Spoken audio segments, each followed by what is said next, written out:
Namaskar and welcome to this exciting episode of Sattology Debunking Mythology. Sat means truth, Logos means a study or science, Sattology means a science of truth or study of truth. Opposite of that is mythology, which means a science or study of fake, lie, or imagination. Sattology builds your identity and mythology destroys your identity because it is used in that way. Like mythology is used to undermine the historicity of native cultures, and the biggest target was India. That's why the word mythology comes from a Sanskrit root word called myth. And most of the English words have Sanskrit origins. So the antonym of mythology is Sattology. Today I have a very, very special guest, and he is very popular on this show, and he has presented many presentations. We'll continue with the part two of Devanampriya Priyadarshi. So without delay, let's welcome Dr. Raja Ram Mohan Roy. Thank you so much, Aditya. It's again a pleasure to talk to you. Same here, same here. Pleasure is equally mine. So, Dr. Raja, the you are doing so much research, and you are a material scientist. You are a IIT background, okay, and Thank you. now you are doing the work which humanities should do. Why is that? Like, why the humanities cannot do to this level, or maybe they don't have the they have to go by the dogmas and the course curriculum and no science involved in their culture. Why is that? So basically, Aditya, what happens is that when something is gets very well established, then it becomes difficult to challenge it. So what people do is they just go with it, and it has got established from the British times. So the ideally that was the time when the objections should have been made, but that time we were in no position to object. Basically, they could write whatever they write. And other thing was that even after independence, basically the people with the same kind of thought continued to wield all the influence. They occupied all the history chairs, everything, and it was purposely a continuation. So basically, what happened after independence is that only the British left, but the dogma, the thinking, the ideology based upon which the whole history was made, it continued. The same people who had been trained by the British, the same people will continue. I mean, ideally, what should have happened is that after independence, the people, the native people, the thinking should have changed. But unfortunately, that has not happened. And now it has become so established that nobody has challenged it. And also, we have not given a very like sound explanation for the evidence, like what we have been discussing, that there is evidence, and that evidence has been interpreted in a way that supports the current chronology, what is being taught. And that evidence has to be explained if we have a different chronology. And that's what I'm trying to do and will be presenting today. So one of the questions which comes in is that the USCRF, the bodies like USCRF and other bodies, they continue to speak on religious freedom, but they don't speak on scholastic freedom or the scholastic temperament within the US itself. Now, the within the US, we see that more and more universities are losing the open-mindedness and working on dogmatic things like judging others. Judging others is the biggest dogma instead of analyzing your own faults. And there is no attempt to correct the history, local history also. Like there is not enough documentation, not enough emphasis on the killing of Native Americans in the US or killing or religious persecution, not openly, but through academic institutions. Like one of the books being taught in the American textbooks is Ziegler. Now, Ziegler openly says that Krishna created the caste system, and that's what they're teaching the children every day. So, and it's going on. That's the religious persecution of Hindus. What do you have to say on that? So, Aditya, this is a very important for us Hindus that our voices are heard and that we are represented properly. As far as this report by this body on the religious freedom, that has, of course, political connotations as well. So basically, what they do is they use it to get Indian government or India in a corner, and they want to arm twist or into some other things. But I mean, what gives this body the right to comment on the religious freedom in other countries? I think every country should have its own body to do that. And I'm sure if India has a similar body, they will come with really bad things about other countries, including US. So I don't think I give much value to the report by this freedom, which is obviously politically motivated as well as religiously motivated, because ultimately these guys want to change the demography of India or other countries. Yeah, most of the other countries do not know it's a State Department body. It's an agency of the, like, just in India you have a Department of External Affairs Ministry, will be called External Affairs. This is a State Department. This is the External Yes, Affairs Ministry of US. yes, and that's why I said it's political, because they want to arm twist you Yeah, by these leverage. reports. It's the classical word is leverage. This is the leverage. Exactly, it is. So let's begin with your presentation, and I viewers must know that today is a part two. So look for Raja Ram Mohan Roy, the earlier video also, in which we spoke about whether Ashok, who did they refer to Ashok as, or whether Devanampriya Priyadarshi was Ashok or Chandragupta I, Kumar Gupta I. Sorry, right? Yes, Aditya. So this is the second one on the Devanampriya Priyadarshi, Hmm. and overall fifth one in this series. construction of alternative history. That's right. Go ahead, please. So I will start with sharing. Yeah.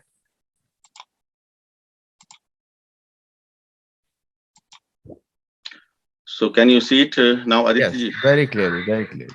Yes. Excellent. So I'll put it on the full screen. Mm-hmm. Yes.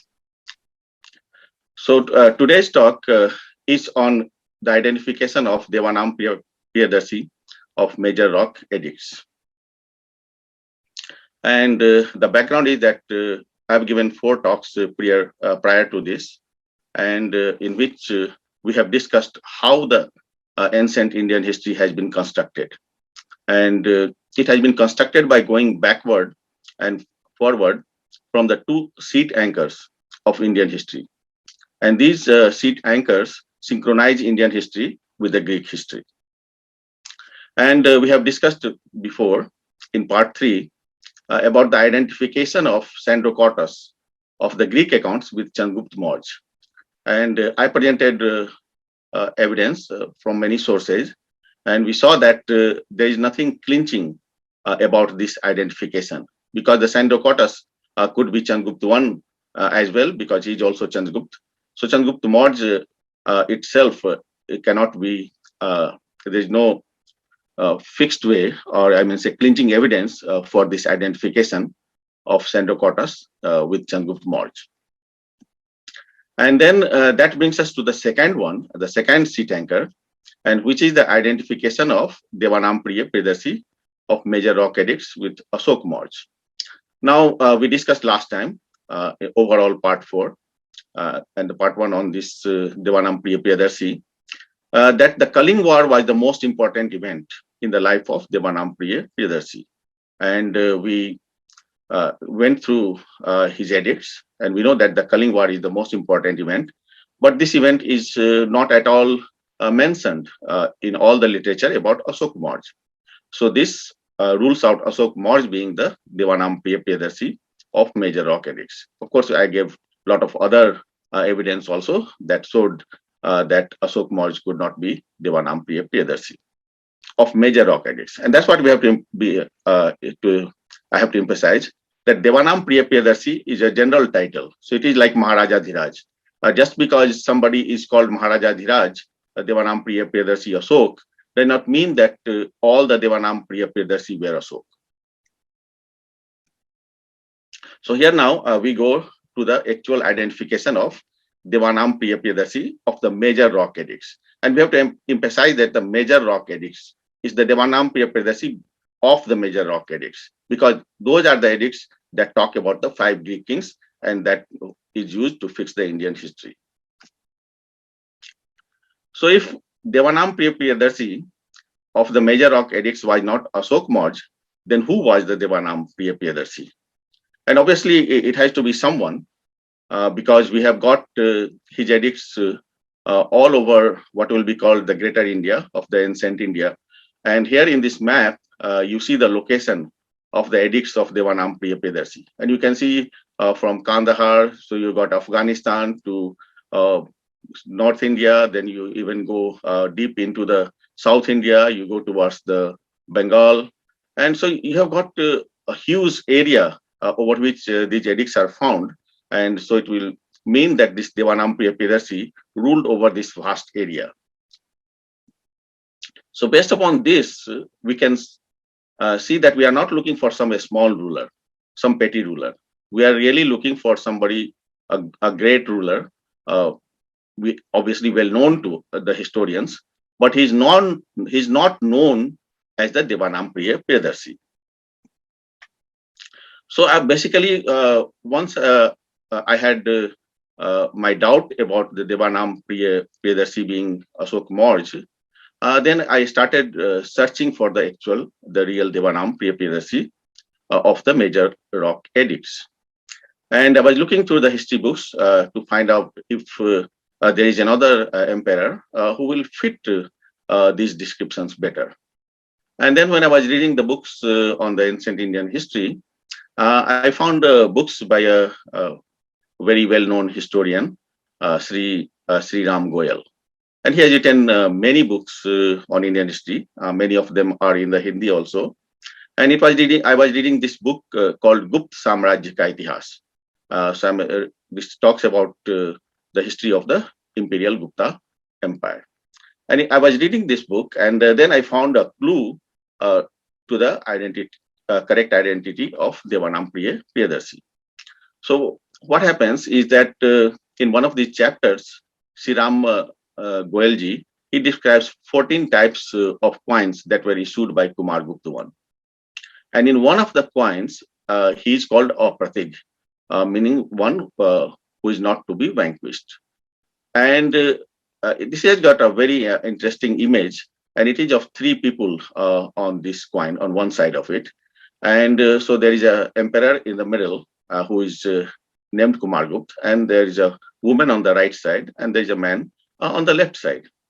And it seems that the emperor is dressed as a monk, as a bhikshu. And also it seems that the man and woman are trying to stop him from becoming a monk. And so this is the coin that I am talking about. So we have got both sides here. And this is, you can find on this website that I've given, thecoinindia.com. And you can see that in the middle is the emperor. On one side there is a woman, and the other side there is a man. And on the same website, you have got the description of this coin. It is called Apratik type, and its weight and everything is given. And it says that the king is standing facing, flanked by figures at left and right. And it says Kumar Gupta, so the king is identified as Kumar Gupta.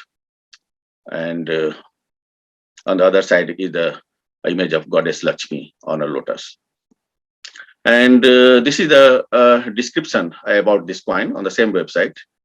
And here you see, it says this is the most enigmatic Gupta coin, as no one has yet successfully explained its significance. The obverse circular legend is still unread. But the most important, we do not know the identities of the 2 figures flanking the king. We know the central figure is the king, as his name is written. But who are the other 2, and what are they doing? And here it says, Altekar, the historian, has suggested that they may be the queen and the crown prince, and trying to persuade the king not to follow through on his decision of renunciation. So what we have here is an emperor who it seems wants to be a Buddhist monk. And this immediately reminded me that in the major rock edicts, we have a king. And obviously we have discussed that before his conversion, before the war, he is like a good imperial Hindu ruler who does all the like Kashmir yag and all that. So all kind of animal sacrifice. And we saw that in his edicts, he said that earlier hundreds of thousands of animals were cooked in the kitchen. And later it was stopped when he has become a Buddhist. So this gave me an idea that maybe this emperor, the Kumar Gupta I, is the Devanampriya Priyadarshi of major rock edicts. And so the next thing is to check like how long the Kumar Gupta I ruled. And we see from the history books that he ruled for 40 years. And this is important because in the edicts, the Devanampriya Priyadarshi says that some of them were written in the 26th year of his rule. So obviously the rule of the Devanampriya Priyadarshi has to be more than 26 years. And Kumar Gupta I fits that, as he ruled for 40 years. So now we are going to discuss how does this Kumar Gupta I fit with being the Devanampriya Priyadarshi of major rock edicts.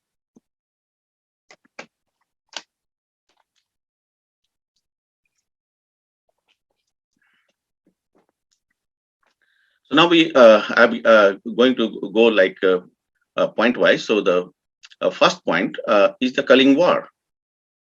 And we have seen that in the major rock edicts that that's the most important event in the life of Devanampriya Priyadarshi. And we saw that there's nothing about this Kalinga War in all literature about Ashoka Mauj. So what we have here and I produce here is the verse from Vishnu Puran, and it's 4.2, 4.6, 465. And this one describes the expansion of the imperial Gupta Empire. And discussion about it is on the page 253 of the book by Sri Ram Goyal, Gupta Samraj Ka Ityahas. The reference is at the bottom. And this verse tells you, it gives you the different regions, Kosal, Odr, Tamrilipti, Samudrat, Puri. And these are Chaurakshito Rachyanti. And then it talks about the Kalingam, Mahisikam, Mahendra. This is the most important part. Kalingam, Mahisikam, Mahendra. And then it says Bhuma Guham Bhokshyanti. And so Sri Ram Goyal ji explains this, and I translated it from Hindi, is that Dev, that's in bracket, Rakshit, because Dev is not in the verse. So Rakshit will expand his domain to Kosal, Odr, Tamrlipti and Puri, and Kaling and Mahisak will be under Mahendra. All this land will be ruled by Guh. And this is the part from the book where you see that I say देवरक्षित अपने वंश का विस्तार कौशल और ताम्रलिप्ति और समुद्र तक वर्ती पुरी तक करेंगे, कलिंग और महिषक महेंद्र के अधीन होंगे. That's the most important part of this verse. Kaling is said here very specifically, and it is said that it will be under Mahendra. And so we go further. So basically, see that the word used in the verse is Rakshit, and Rakshit is of course comes from Raksha, to protect. So Rakshit is the one who is protected. And Gupta, generally people will think that Gupta means secret, but Gupta also means what is protected. Gopniye, you protect it. So both of them are used interchangeably. So Rakshit here stands for Gupta, so Gupta rulers. And we have these different regions that are described. So the Pajendra, Orissa, and the northern parts of India. And then you have got Tamralipti, which will be the current day Tamluk in the Midnapur district of West Bengal. Of course, Puri is the Puri. And then we have Kaling, which expanded over current day Orissa, Andhra Pradesh, and Telangana, part of these three states. And the Mahisak was an ancient kingdom in present day Karnataka. So Mahendra here stands for Kumar Gupta, because the Kumar Gupta's full name was Kumar Gupta Mahendraditya. And Guh stands for Skand Gupta, because Guh and Skand are synonyms. And what has happened that Sri Ram Goyal has put Dev before the Rakshit. And then he says that it implies Dev Gupta, which is the supposedly another name for Chandragupta II, will expand his domain to Kosal or the Tamlipti and Puri. But my opinion is that it's slightly different, and because it does not say about expansion in the verse, it says Rakshati, means going to protect, and that will mean that by that time uh, all these areas were already under the Imperial Gupta Empire. So what I think it says is that Gupta, which is the Chandragupta II, will protect the territories of these South Coastal, Odr, Tamrlipti, Samtat, and Puri. And then Kumar Gupta I will expand it further to include Kaling and Mahisak. And then his son Skandgupta will enjoy ruling all this land. So here what we have is an emphatic proof that the Kaling was not a part of the Gupta Empire ruled by Chandragupta II, and it was conquered by Kumar Gupta I. So here we have uh, the emperor about whom we have got proof that he attacked Kaling and he incorporated it. And that's the biggest part of these major rock edicts, the Kaling War. And here we have the proof of Kumar Gupta I attacking and incorporating Kaling. And to compare for Asok Maurya, we have no independent information that he had to fight a war to incorporate Kaling. And in fact, the evidence is to the opposite, because Asok Maurya had already inherited Kaling as it was part of the Nanda Empire. Because we have later on, we have got inscription from Carwell, where he says that he brought back the statue of the goddess, I think, that was taken by Nandas. So Nandas had ruled Kaling, and that obviously then came to Chandragupta Maurya. And so, why would Asok Maurya need to have fight even a war when it was already part of the empire of the Nandas and then Chandragupta Maurya? And so, what happens is that modern historians, they have made a story that Kaling got independence between Chandragupta Maurya and Asok Maurya, and then Asok Maurya had to attack Kaling. But there is no evidence to this. In fact, the evidence is to the contrary. And here I bring the evidence from Arj Manjusri Mulkal. This is a text, and we are going to talk about it further. And in this text, it says that Chanakya had served three kings: Chandragupta, Bindusar, and Asok. So, and the K.P. Jaiswal, who translated this book, Arj Manjusri Mulkal, and I have given the reference at the bottom. It's translated as An Imperial History of India in a Sanskrit text. And he says, the historical detail about him, which is important, is that he lived in three reigns. So this is about Chanakya. Trini Rajyani. So in three kingdoms, three rules. Chandragupta seems to have died comparatively young. Bindusar reigned for 25 years. Chanak must have come down to the opening years of Ashoka to be the mantrin in three reigns. He would have thus maintained the unity of the Mauryan policy for over 50 years in his person. So what we have here is that Chanakya continued even after Chandragupta Maurya, continued with Bindusar, and even continued to at least some part of the Ashoka. So, and when Chanakya is ruling, I mean, it will be really absurd to think that Kaling or any part could secede from the empire. So it is very unlikely. So the Kaling was part of the empire of Asok Maurya. Asok Maurya did not have to fight any war to get Kaling, and that's completely against the identification of Devanampriya Priyadarshi of major rock edicts with Asok Maurya. So that was the biggest piece of evidence. And now I give you some other pieces of evidence. And this piece of evidence, which I've titled Beloved of the Gods, because that's what Devanampriya means. So we know that in the major rock edicts, this Devanampriya Priyadarshi is calling himself Devanampriya. He's using that all the time.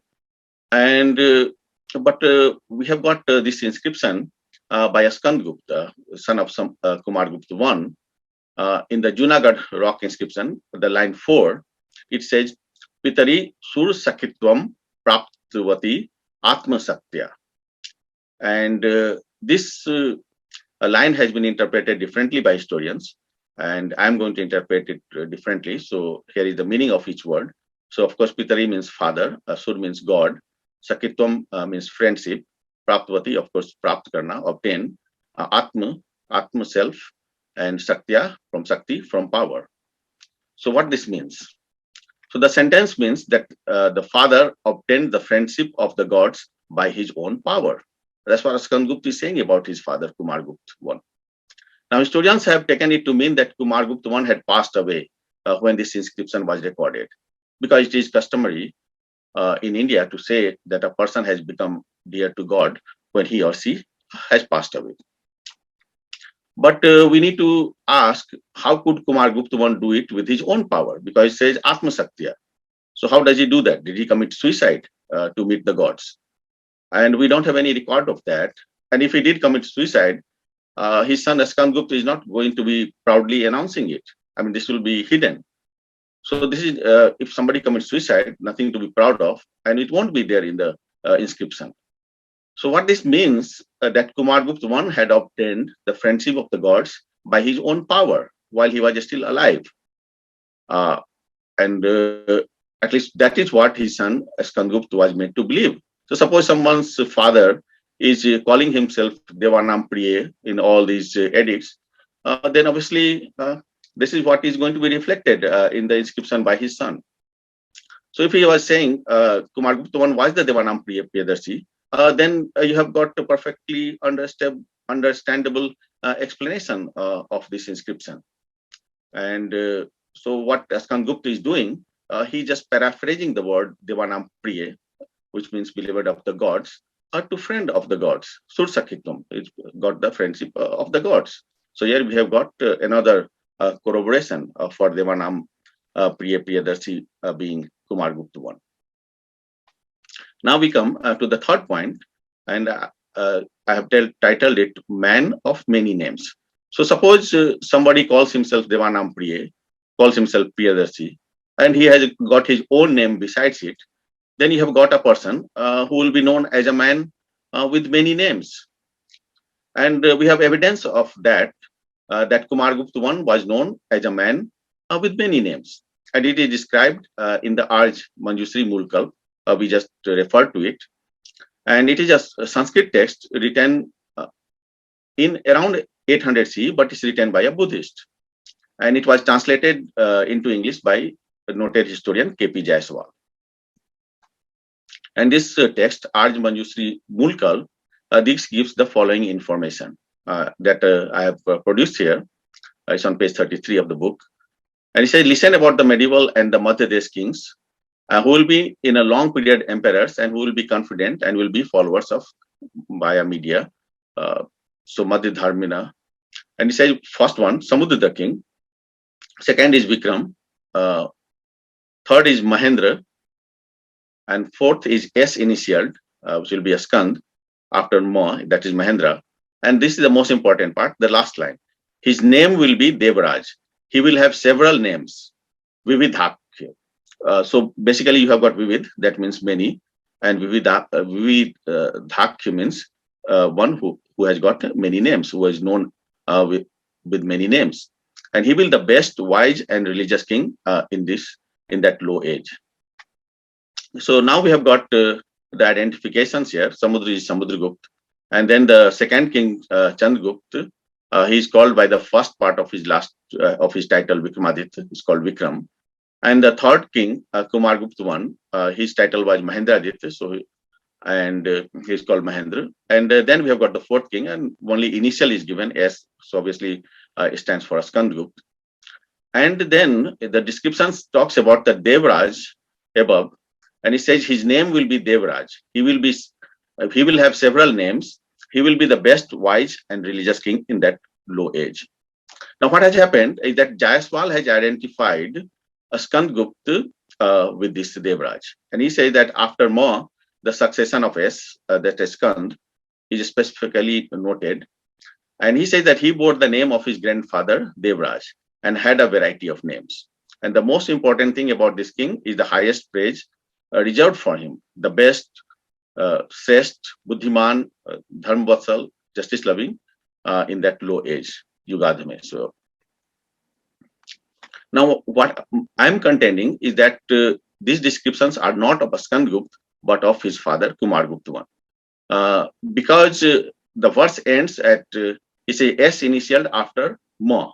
So the verse that ends at Ma, and then the next one line is then the continuation of Ma.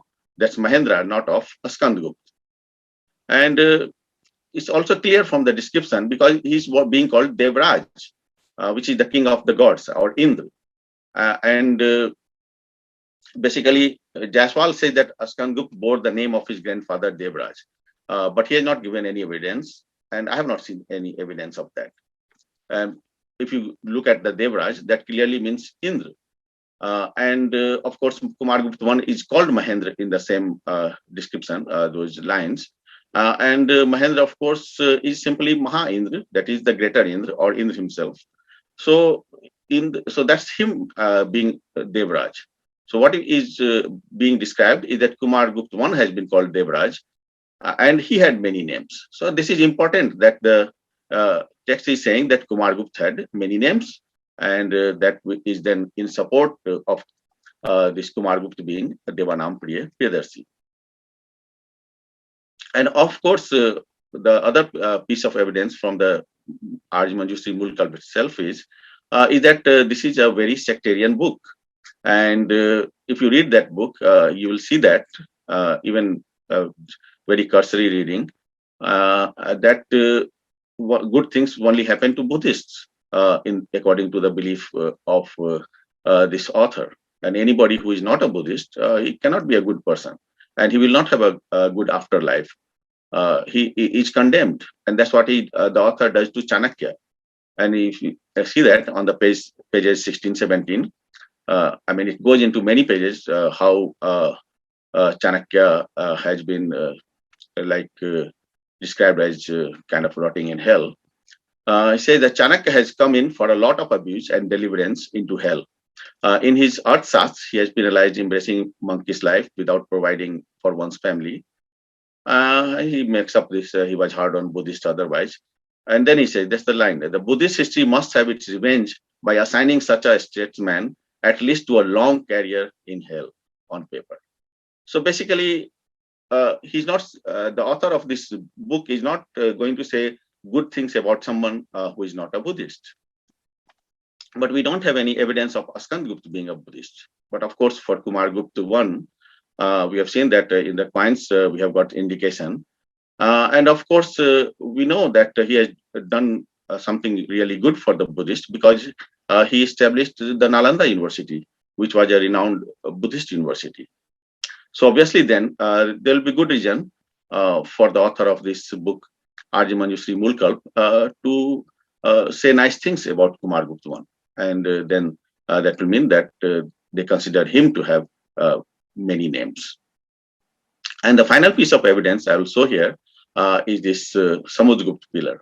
Of course, it is known as Ashokan pillar. It's in old name Allahabad and now Prayagraj in this city. And this picture is courtesy my good friend Dr. Kamal Nath Jha. So if you go there, you can see this pillar. And this is the most important piece of evidence for reconstructing our history.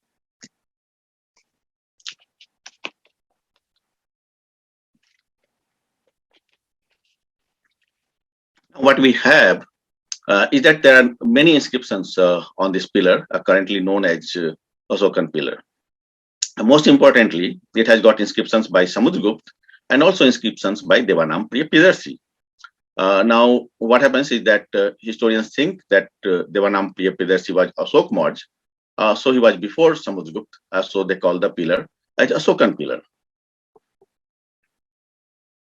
But this pillar is what gives us all the information about Samudragupta. So all the history that we know about this Samudragupta is on this Ashokan pillar, most of it, where he describes his empire. And this, my contention is to challenge the prevailing wisdom and propose that it was Samudragupta who erected the pillar. So currently we are taught that this is Ashokan pillar on which Samudragupta wrote. But what I am contending is it is Samudragupta's pillar on which Devanampriya Priyadarshi wrote. So just think of it. I mean, this is an existing pillar, and Samudragupta is going to write his eulogy on this. So why would he use an existing pillar? Why would he not make his own pillar and write on it? And they simply do not make sense, because if it has got all these the inscriptions by Devanampriya Priyadarshi, who is kind of had become a pacifist, and obviously Samudragupta was not. He expanded the empire. He fought so many battles. So obviously it did not fit. And even Romila Thapar has written on it. She is wondering why Samudragupta chose to write his eulogy on the Ashokan pillar.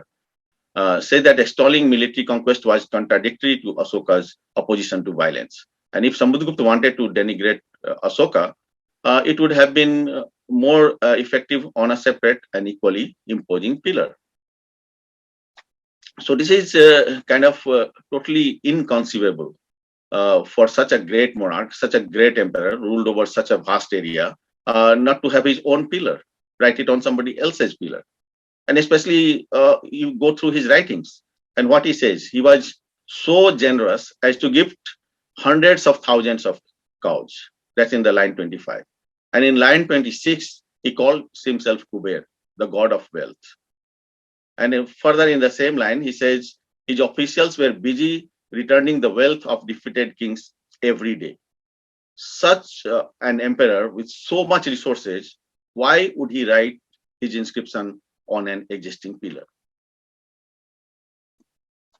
And here we have got some of these writings from the book by Goyal. I've just reproduced it.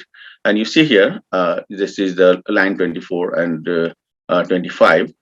And in the last line, it says about Samudragupta that he has given, जिसने लाखों गौएं दान दी है. He has given hundreds of thousands of cows as gifts. And then in that line 26, you see here, जो कुबेर वरुण इंद्र और यम के समान है. And further, जिसके राजपुरुष उसके बाहुबल से जीते गए अनेक राजाओं के वैभव को लौटाने में नित्य व्यस्त रहते हैं.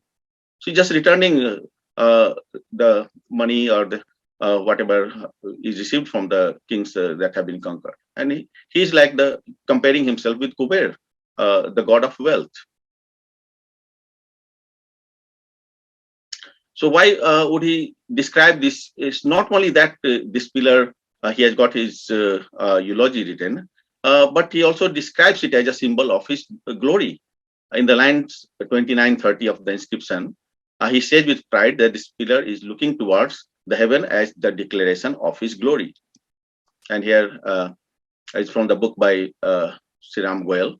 And he says that इस लेख की 29वीं पंक्ति में कहा गया है कि वह स्तंभ जिस पर यह लेख उत्कीर्ण है महाराजाधिराज श्री समुद्रगुप्त की कीर्ति की घोषणा के समान है. So he's putting so much emphasis on this pillar. This describes all that he has earned. He's announcing. And you continue here in the line 29 and 30. It tells you, it tells you that he was the great grandson of Sri Gupta, Maharaj Sri Gupta का प्रपौत्र, महाराज घटोत्कच का पौत्र, महाराजाधिराज श्री चंद्रगुप्त का पुत्र. So you see here the title has changed. So now Chandragupta is the महाराजाधिराज, जो महादेवी कुमार देवी के गर्भ से उत्पन्न हुआ है. उस महाराजाधिराज श्री समुद्रगुप्त की समस्त पृथ्वी विजय से उत्पन्न अखिल भुवन मंडल में व्याप्त यहाँ से अर्थात इस लोक से इंद्रलोक पहुंचने में ललित और सुखमय गति रखने वाली कीर्ति की घोषणा के समान पृथ्वी की भुजा जैसा यह उन्नत स्तंभ विराजमान है.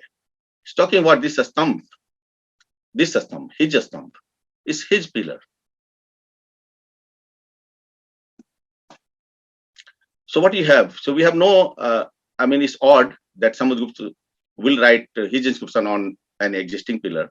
But what if this Devanampriya Priyadarshi is Kumar Gupta I, who will be his grandson? So obviously he will write on it. He's very proud of his grandfather, and he will be happy to write on that pillar that has been erected by Samudragupta, that has got his eulogy.